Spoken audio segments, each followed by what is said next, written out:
feet on the water.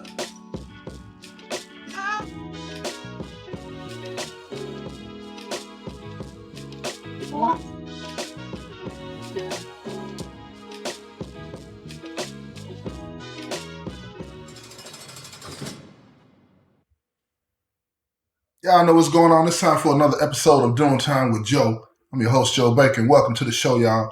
Look here, y'all. Chris and the BM, with Chris's mother's permission, are headed to Detroit in hopes to meet Chris's pops, right? And this is going to take a while to get there. So on the way there, Chris wants to start a conversation with the BM. And he just asked him, how did, you find my pops? That's what he wants to know. And the BM tells him that it was pure luck. It was pure luck, he said, because when the word went out that they were looking for him, they gave his name and description, right? And let me tell you something. Organizations, like the gangsters, they have people in every city and every state throughout the United States. So it's easy enough to put the word out, but finding somebody, that's another thing, right? And it was pure luck that they were able to find him, because at the end of the day, not a lot of people that are Chris's pop's age and the BM's age are still around.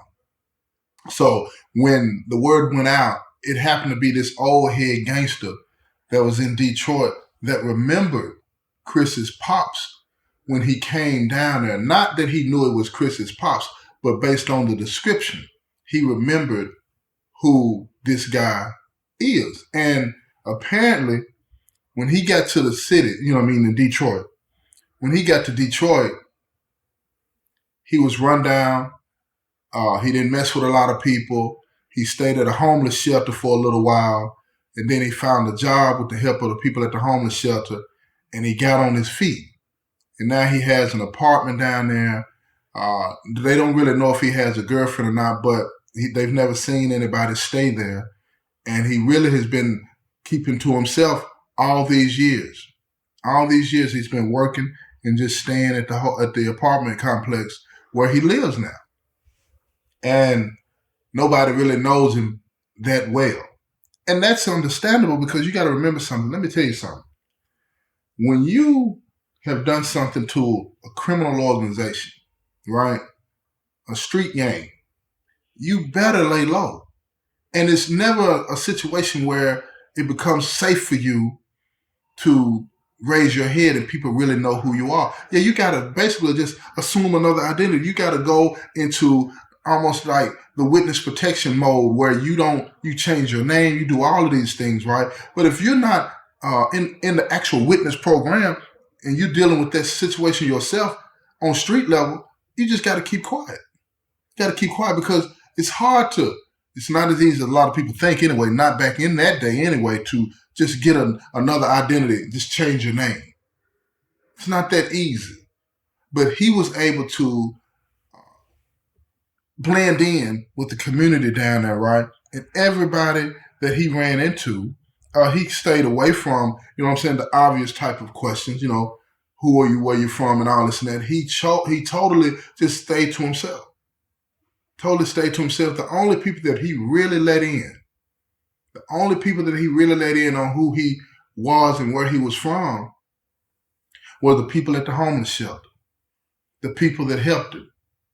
He told him that he had some problems from the city that he came from, and that he wanted to get a new start, but he didn't know anybody in Detroit, and he didn't want to know anybody because he was afraid of what would happen to him. He was glad that nothing had happened to Lisa and Chris, and he had checked on them from time to time, But nobody knew who Chris's pops was down there. Now, this old head that remembered him, he let everybody know that was looking for him. It's a big thing when BMs or top-ranking individuals in an organization looking for somebody, and you happen to be the one that can help them. And he told him he wasn't sure who he was, but he let him know that it was a person that was fitting the description and the timeline that they put out up here in Detroit. So they said they were going to come down and check. And then when the BMs, they sent somebody down there to check from a distance, mind you. They knew that it was him. They got a picture of him. They sent it back. The BM looked at it. He knew it was him. But he didn't want to approach him. He didn't want to approach him and spook him because the BM had grown, cool with Chris, and he wanted to give Chris an opportunity to see him. Because if he would have bumped down on Chris's pops, he don't know what Chris's pops' mind is at.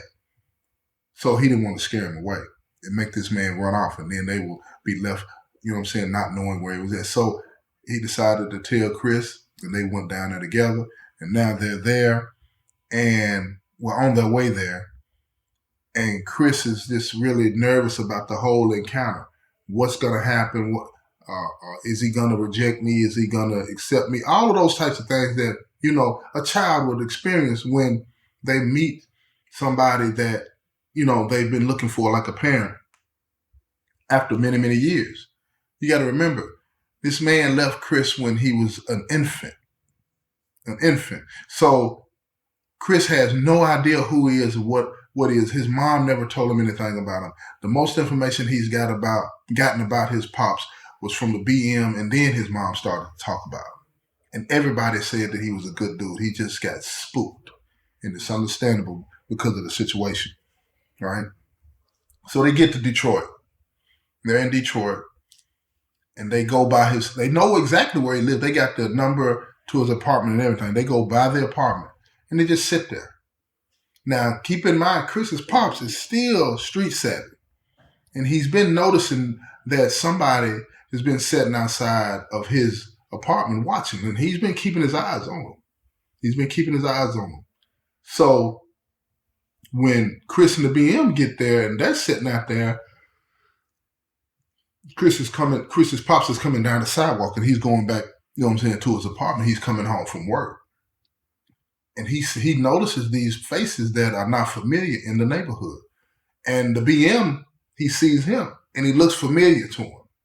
And when he gets a good look at him, he recognizes him for who he is, and he knows this is an old friend, but he's a gangster. He's a gangster. Now, he doesn't know that, the BM has moved up in the rankings and all this and that, right? He doesn't know anything about that, but he recognizes his face, and he recognizes that there's another gangster with him. But he doesn't know who that little boy is. And now he gets curious.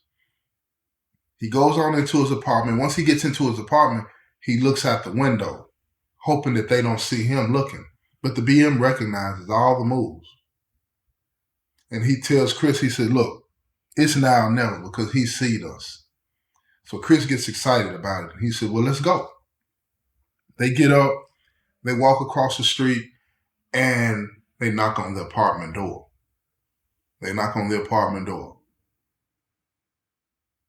And no answer. They know he's in there. So the BM calls out his name and tells him, look, I got somebody out here that you need to meet. Somebody that you left years ago because you were afraid of what was going to happen to you. And then they heard the sound of the lock. You know how the lock sounds when somebody's moving the lock and unlocking the door? They heard the sound of the lock on the other side of the door. And he opened up the door. And the BM looked at him and said, what's up, old friend? And they looked at each other, and Chris's pops looked at him, and he spoke back to him, and he told him, he said, what's up, man? It's a long time no see. He said, I wondered if I would ever see you again.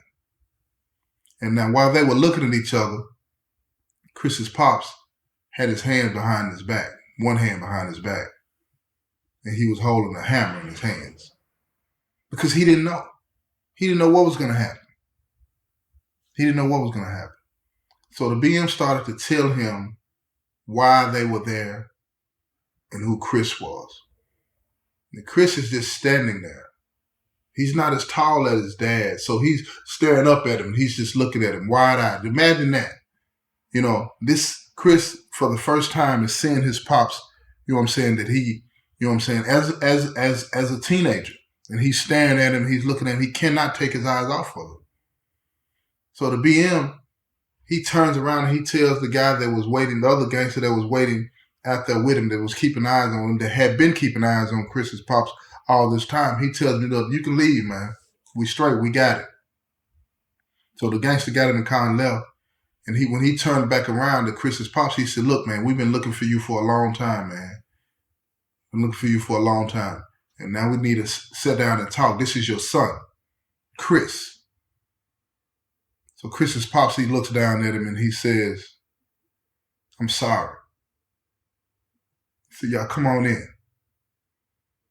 So the BM stepped in first and then Chris stepped in behind him. And as they walked into the kitchen, they were walking into the kitchen, Chris said straight out, with no hesitation, he said, why did you leave us? Straight out. Straight out. And Chris's pops, he didn't say anything. They walked on. And once they got into the kitchen, he said, y'all want anything to drink? And Chris said, no, I don't want anything to drink until you tell me why you left us. So he sat down at the table, the BM still standing up, Chris still standing up. And he said, man, let me tell you what really happened. And the BM jumped in and he said, look, we know, but I need to hear it out of your mouth. Nothing's going to happen. Everything is straight, but we need to know why you did what you did, why you ran off with that money. And he told them. And what they had heard in the streets was actually true. It was the whole truth and nothing but the truth. He had to pay some bills at the house, and if these bills weren't paid, they would have been out in the streets, and he didn't have any other source of income at that time to make up for that. Because they had fallen on hard times. They got behind like a lot of people do. And when he told them that, Chris said that, he loved him, even though he didn't know him. He said, but it's been a part of me that's been wanting to meet you. And I wanted to know what really happened out of your mouth. And he said, I want to get to know you. And Chris's pop sat at the table and he started to cry. And he told him, he said, I wanted to get to know you. He said, that was the hardest thing that I've ever done in my life. But he said, I didn't know what would happen if I would have stuck around. I didn't know if I would have told them the truth that they would have believed me. He said it was rough back in those days. So I had to leave, and hoping that if I left, that they would assume that that Lisa and you had nothing to do with it, and then they would do nothing to you. And that's what happened. And he said, for that, I'm grateful. But he said that was the hardest thing I've ever had to do, was to leave you and my wife. So Chris told him, he said, well, you don't have to keep running. And the BM said, no, you don't have to keep running, bro. He said, come on home. And Chris's pops looked at him. He said, this is my home now. And the BM told him, no, this is not your home. This is where you've been hiding. This is not your home. He said, come on home. And he told him, he said, man, I can't just pick up and leave like that. And then, you know how kids are, unfiltered. Chris said, you did it before, you could do it again. He said, let's go. He said, I know Mama would love to see you. And then he teared up again, and he turned his back and he looked out the window and he said, nah, I don't think she would want to see me. Because he said I was a coward. I ran and I left you. She don't want to see me. And he told him, he said, you're wrong. She's been missing you all these years, wondering what happened to you, wondering if you were dead. She just didn't know. And now that she knows the truth, she understands. She's still upset, but she understands and she wants to see you. I know she does. So Chris Pops asked him, he said, how do you know? Did she tell you that? He was like, no. He said, but I know. He said, I can tell. He said, oh, you know. He said, you know women, huh? He said, well, I know Mama. So anyway, it took some talking. And he finally agreed to just go down there for a couple of days. So He said he had to make sure that his boss man at the place he was working was cool with it, that he take a couple of days off and just go down, you know what I'm saying, back to the hometown and see what was going on, right? And meet everybody. But mainly he was just going down there. He wanted to spend some time with Chris and Lisa. And that was the end of it. So after everything got situated, they headed back to the city.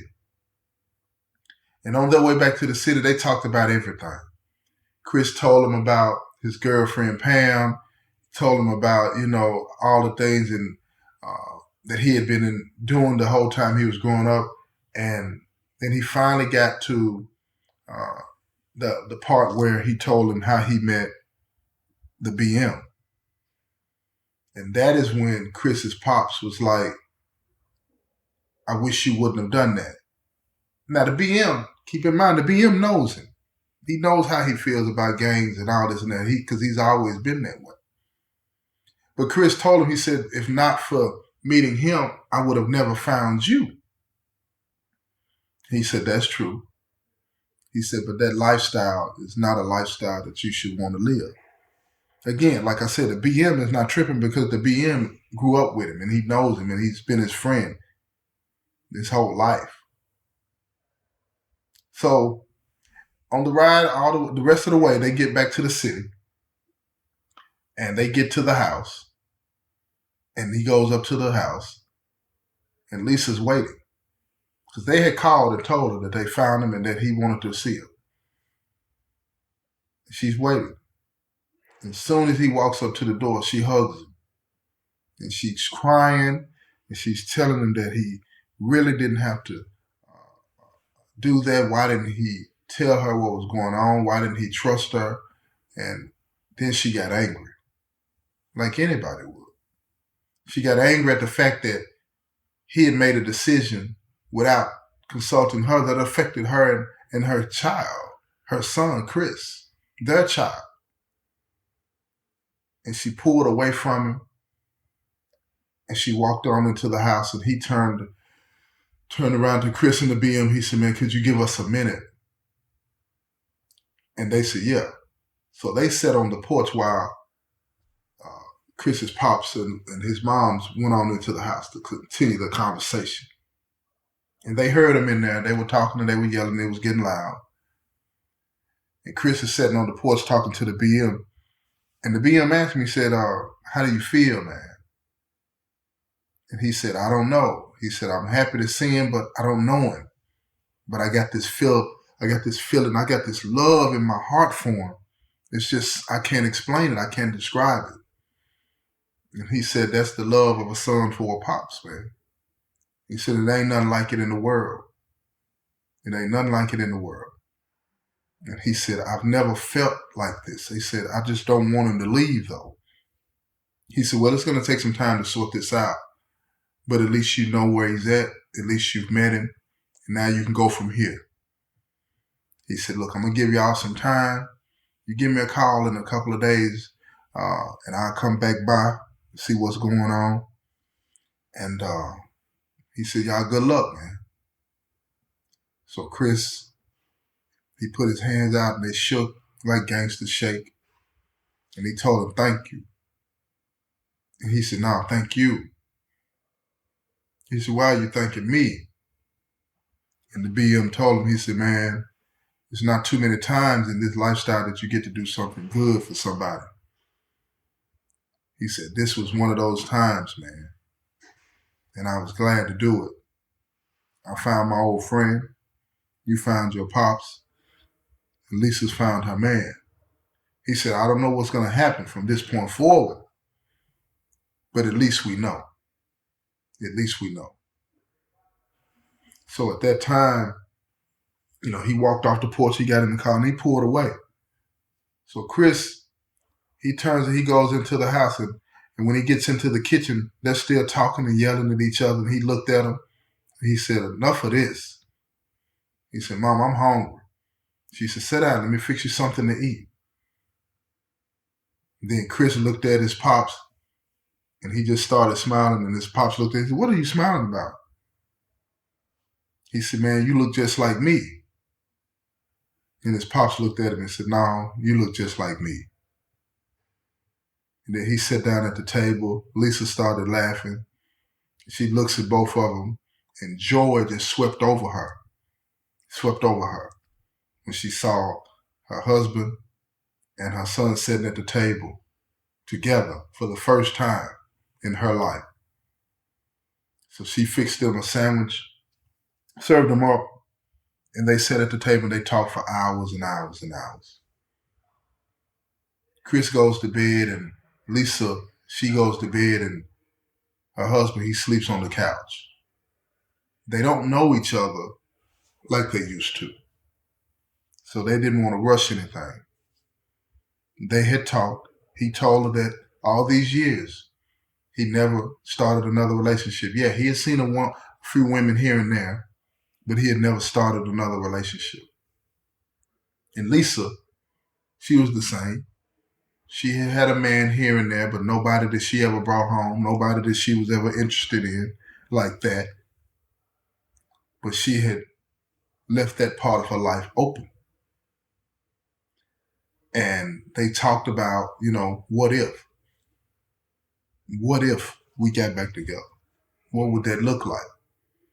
And he told her, he said, I don't know what that would look like because he lived in another city. But it was time for that. It was time for that tomorrow. They didn't have to rush. They didn't have to figure out all of this right now. So the next day, when they get up, they're talking again, eating breakfast. And Lisa, she tells him all the things that she's been doing, going to school and what all she's trying to do with her life and that kind of stuff. And he told her that, the type of job that he was working and what he was trying to do, he'd never been able to really establish any roots because he never knew when he would have to up and leave. So he never decided to buy a house and all this and that. But he had saved a lot of money. And he wanted to figure out what he wanted to do from this point forward. But he wasn't sure if he wanted to come back to the city. He was not sure of that at all. So at the end of the day, what they ended up doing was agreeing to work on it. So it came time for Chris's pops to go back to Detroit. But he didn't have a way back. He had to get a ride. So Chris called the BM. The BM came over and they all rolled back together. Lisa had to work, but they rolled back together. And on the way back, Chris did everything he could to talk him into coming back and staying. But he said, I'm going to think about it. We're going to figure this out together. He said, but I'm here now. Gave Chris his phone number so he could call him anytime he wanted to. And they just kept talking. But he did before they parted ways.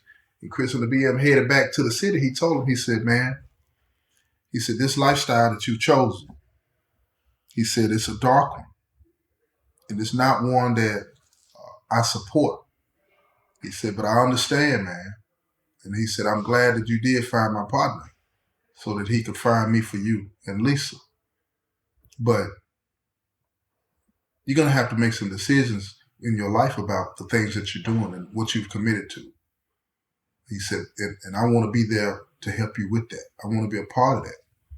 So Chris looked at him, not really sure what to say. He told him, he said, okay, Pops. And when he said that, it kind of messed him up because he hadn't been hearing that. He'd never been called Pops before. Not by Chris, because when he left, Chris was an infant. This was all new to him. And he felt like he didn't really deserve to be called that. He was happy in one part of his heart, and then the other part he was ashamed because he had abandoned him. But everybody seemed to be understanding why he did it. And he just really wasn't sure of what was going on or how he felt. So Chris and the BM, they get back to the city and everything is faster now. Chris is fully committed to GD. Sean is still there. He's still talking to him, but he's really pulling away from that. And Sean knows that. He's developing this strong bond, a strong relationship with his pops.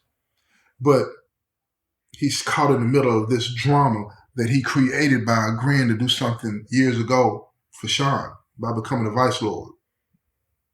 So he's getting closer to his pops, and one day his pops asked him, he said, you seem to have some things on your heart that are bothering you. He said, if there's anything ever that you want to talk to me about, let me know.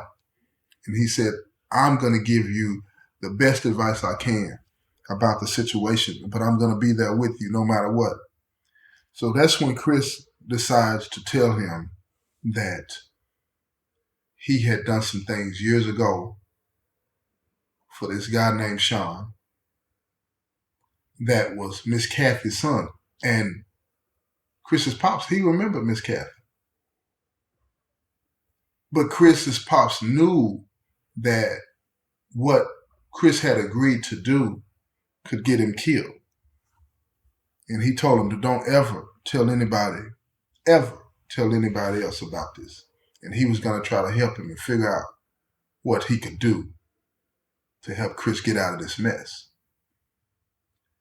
And now the only people that knew about this was Chris's pops, his mother. And Miss Kathy knew a little bit, but she didn't know all the details. And Sean. 4 people on the planet that knew what was going on with Chris. But the one person that he wished that he could tell that he never told was the BM. He never told the BM, up to this point anyway, he hadn't told the BM what was going on. But he had grown to trust this man with his life. And now he wanted to figure out a way to get out of this mess because he had fully committed his heart to GD. But how do you get out of a situation like this? He didn't know.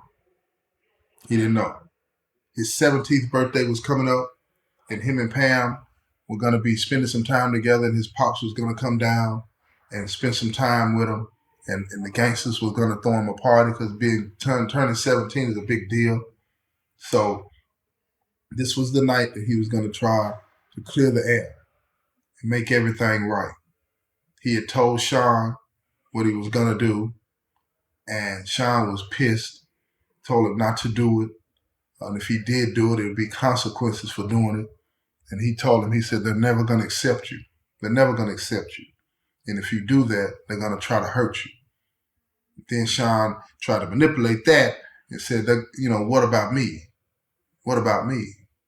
They're going to try to hurt me too. And Chris told him, he said, look, all this time you've been using me. He said, I was a kid, so whatever happens, happens. And that's just that on that. And Sean noticed that Chris, he had really pulled away from him. He had really started talking to Sean like he was the opposition. And he understood what was going on. Chris's heart was in it. He had fully wrapped himself in the cloth of GD. And now Sean wasn't out. And it was going to be a difficult thing for him to convince Chris at this point not to do it. So he had to make a preemptive move himself to protect himself. Because once this comes out, all bets are off. Anything goes. And he knew it. But if you want to find out what happened, you're going to have to listen to the next episode. This has been another episode of Doing Time with Joe. I'm your host, Joe Baker. And I say peace, y'all.